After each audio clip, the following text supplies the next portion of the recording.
Magandang araw po muli. Ito si Malutikia ng Maltik.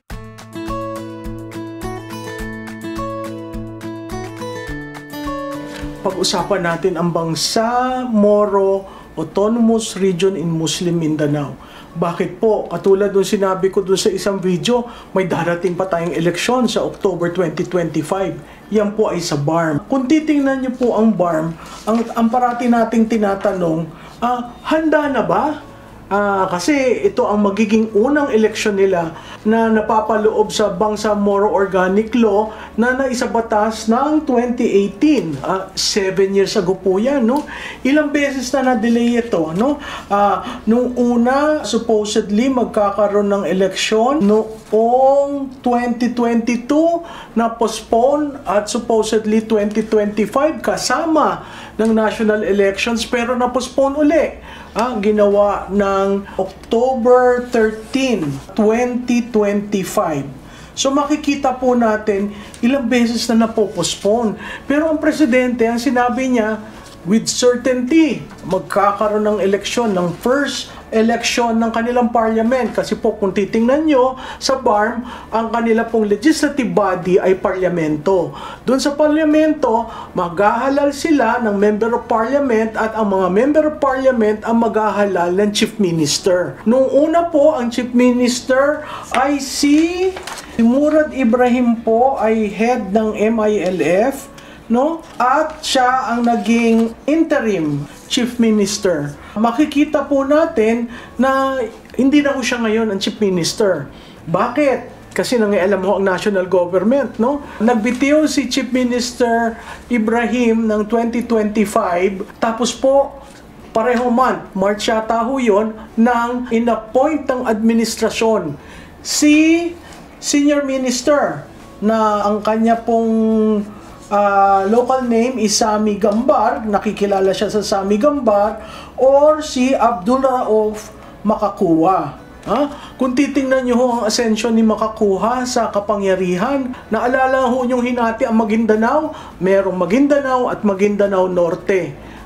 At inappoint, nagkagulo ho yung hindi mo maintindihan kung inappoint, dinesignate o acting si Sami Gambar as governor. Tapos recently nga ho, bigla siyang inappoint as replacement kay interim chief minister Murad Ibrahim, no?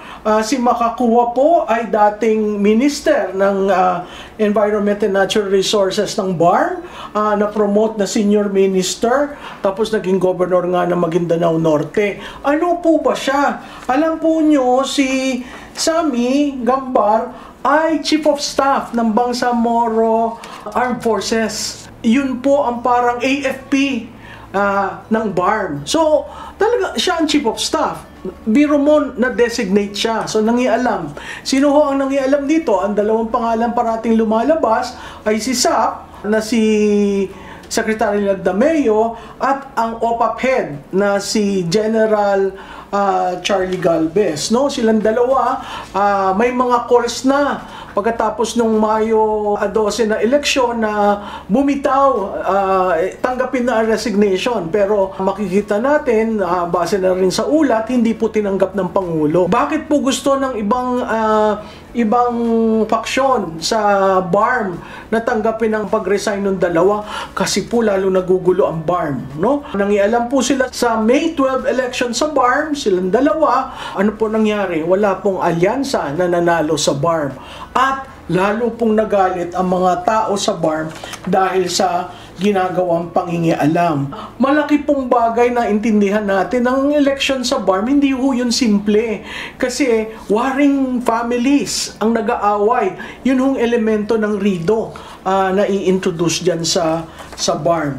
So, kung titingnan po natin, yung bigla ang appointment ni Sami Gambar na nangyari noong March 9, Sunday po yun, nakakagulat at nagulat ang buong stakeholders sa BARM sa nangyari, no? Supposedly, towards the last few steps na ho ng transition ang mangyayaring eleksyon. Kaya ang tinatanong, handa ba? Handa na ba talaga? o napupolitika dahil sa kagustuhan ng iilan sa nasyonal na ilagay ang mga gusto nilang taong nakokontrol nila. Bakit po importante nating tingnan yan? Kasi po meron po sa BARM na fundamental Islam at meron po sa BARM na dynasty. So kung titingnan nyo yung 5 governors na nagko-constitute ng BARM, ang Sulu po hindi kasama dahil natalo sa plebisito at nag-rule finally ang Supreme Court na hindi na talaga sila kasama. So yun ay under appeal ng Sulu. So ang sinasabi ng mga governors dito sa mga probinsyang kasama, Basilan, Lanao del Sur, Maguindanao, Tawi-Tawi, Sulu, 5, dahil ang Sulu nga hindi kasama, so nagiging 4, tapos meron pa ho yung mga 62 barangays na hanggang ngayon hindi na desisyonan, na kailangan madesisyonan para sa darating na eleksyon. Critical rin po, nakapending sa Supreme Court ang constitutionality ng 5 codes ng BARM. Isa na po dun yung election code. Kaya matutuloy ba ang eleksyon? Malaking question yan. Lalo-lalo na sa resulta ng national election sa BARM. So kung titingnan uli natin, no, marami ang pangingialam na nangyayari sa BARM. Supposedly transition, supposedly self-governance, supposedly independent of the national government. Pero iba yung nangyayari on the ground, no? Transition siya, pero nasusunod ba talaga yung transition? Bakit po? Kung titingnan po natin sa pagnunumbra ng miyembro ng BTA, ang BTA 1 nangyari noong 2019, panahon ni PRRD. Ang BTA 2 nangyari noong panahon ni PBBM 2022. Nako, doon po nagkagulo, no? Nag-appoint, no? Na-dilute na yung Bangsamoro Transition Authority, which is the parliament, at nagkaroon po ng pagbabago uli ang BTA itong 2025. Kaya ang mga taga-Muslim na ating mga kaibigan, parati na lang sinasabi, ano ba talaga ang interest ng national? Bakit nakikialam sa amin? Dapat self-determination na kami, no? So, napaka-importante yung pagpapalit ng Chief Minister. Tandaan nyo, interim Chief Minister si Murad, pinalitan ng dati niyang Chief of Staff. Kung titingnan natin sa hierarchy ng MILF, sino ho ba ang head ng Central Committee? Hindi po si Sammy Gambar. Ang head ng Central Committee ay si Chief Minister pa rin, si interim Chief Minister Ibrahim, no? So kailangan klarado yaan sa nanunood sa BARM kasi makikita natin ibang kamay ang gumagalaw, no? Nakakapanghinayang. So, yung ating governance, papalit-palit, nagre-create sila ng sarili nilang mga strongholds para makumbinse ang mga botante sa BARM na piliin yung gusto ng administrasyon. Hindi naman po yung demokrasya, no?